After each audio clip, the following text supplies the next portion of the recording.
Greece may be closer to striking a debt deal, but our next guest says that reaching a deal is the easy part, and the real work begins when those reforms are actually put into place. Joining us now is Nicholas Economides. He's an economics professor at NYU Stern School of Business. He also advises the Greek government, and I have to ask, which side?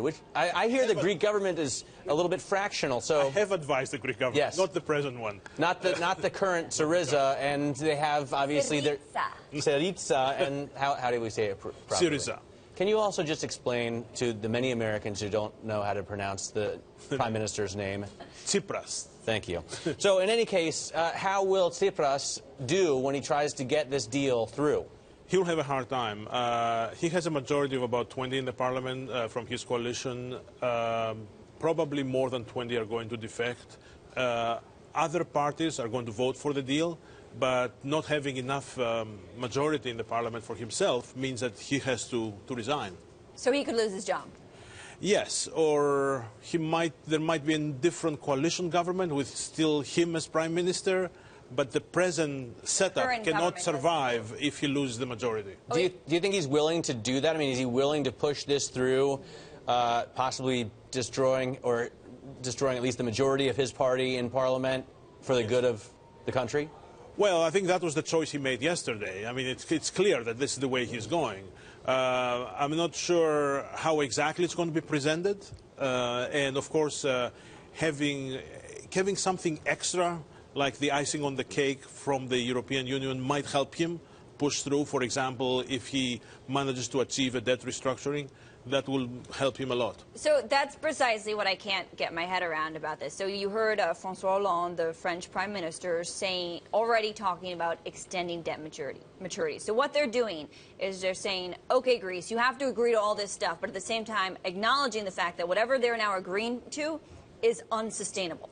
So they're saying you have to agree to all these measures, but yes, we recognize that no matter what, it's inevitable that we're going to have to give you a third bailout.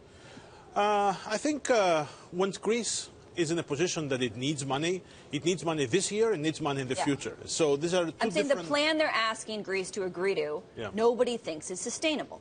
Well, sustainable in what sense? I mean, Greece would collapse otherwise, so it's a much better solution than anything else. And then we can go to the next step, in which will be another program, like you say. They're asking Greece to live up to the terms of the second bailout, which most people, I mean, Mohamed El-Arian comes to mind, will say there's no chance that Greece can actually survive under those terms, and there will need to be a I'm not sure about that. I mean, Greece was doing pretty well in the spring of 14, and it was on the path to growth, and everything was balanced, and everything was fine. But then there were these elections that threw up the whole thing, and the present government got elected, promising everything to everybody, and now cannot deliver.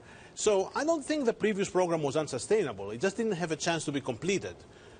So is there in that case reason for optimism? If Tsipras essentially falls on his sword, presents a good deal to the EU, and things are allowed to carry forward without Syriza in the majority?